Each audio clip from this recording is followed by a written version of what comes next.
I like to believe that I have complete control over what I choose to do. Yeah, Sometimes I feel like, especially in emotional states, like when I'm angry, it's not common, but I mean anyone's gonna be like, no, I'm pretty chill, dude. Actually, that's my problem with alcohol. I don't know if I will have complete control over my actions.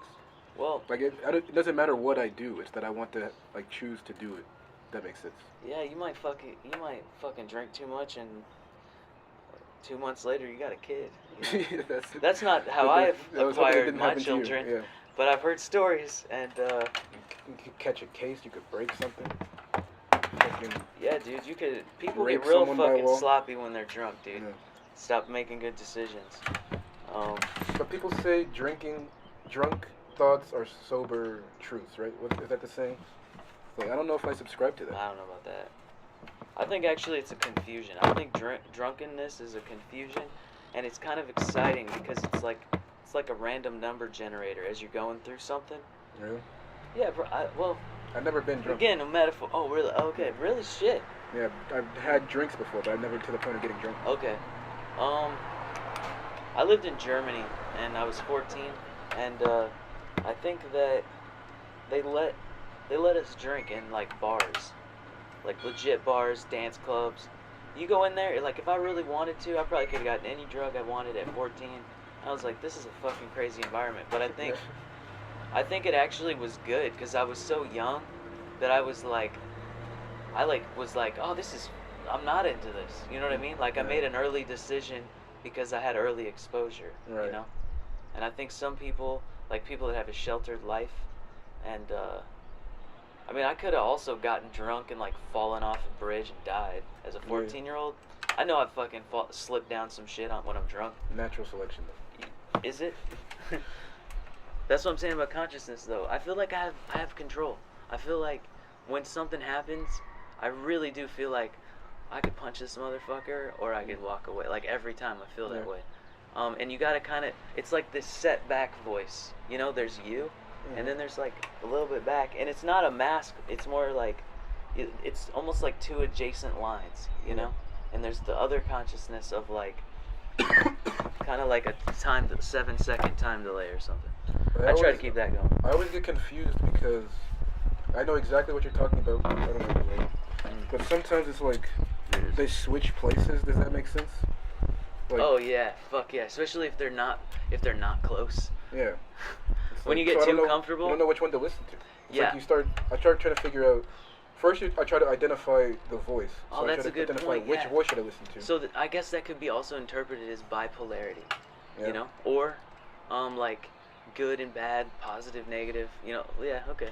But not that I'm saying that's happening. I'm just saying like, I really feel that it's kind of overstated what's happening. But maybe for some people, especially that don't really aren't really able to express what they're thinking accurately, I think then a lot of these things help them deal with the problems. Because who knows, I feel a certain way, but someone else can have a completely way of thinking. Yeah. Completely, Well, now I've been trying to divide them into, well, I mean, these are just words. Yeah. I try to divide them into love and fear. Okay. Because it's like, from how I see it, it's like, every emotion you have will be branched off from those two things. Like, because it could be, it's not necessarily I should always do. It's like, sometimes you're doing out of fear. So why do you feel it's useful to you to categorize them? Like, do you ignore one entire category, or? I don't think I ignore it, but I try to pick love over fear. Okay. I feel like love over fear is almost always the right decision, or it should be always the right decision if I'm making absolutes. Yeah, I think I kind of narrow my boundaries of decisions based on my fears. Exactly. Yeah. And then I make my decision.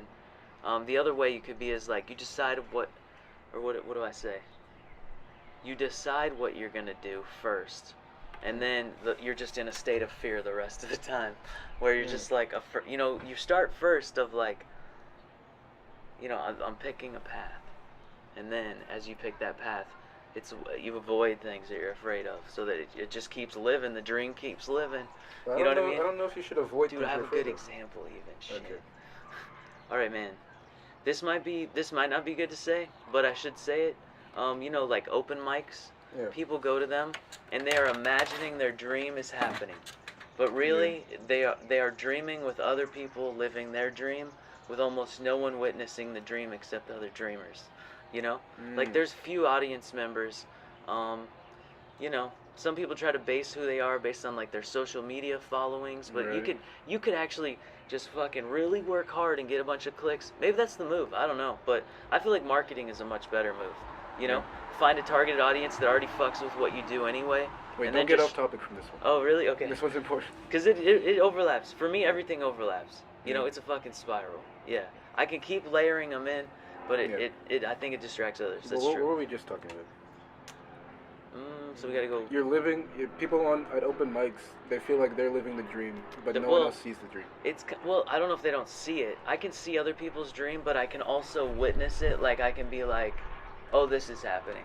You know, like this is cool. Like You're saying like some people make it a bigger deal? I actually like what this is, right? I'm like, I like this, and this guy could fucking do this. You know, I'm like, okay, but. Oh, I'm sorry, you were asking a question. Are you saying, like, some people make it a bigger deal for themselves than it is, or are you saying some people are just better than others? Well, both of those are true, probably. Yeah, but, well, some people, they only go to open mics. And myself, I haven't booked a show in Nashville since I moved here.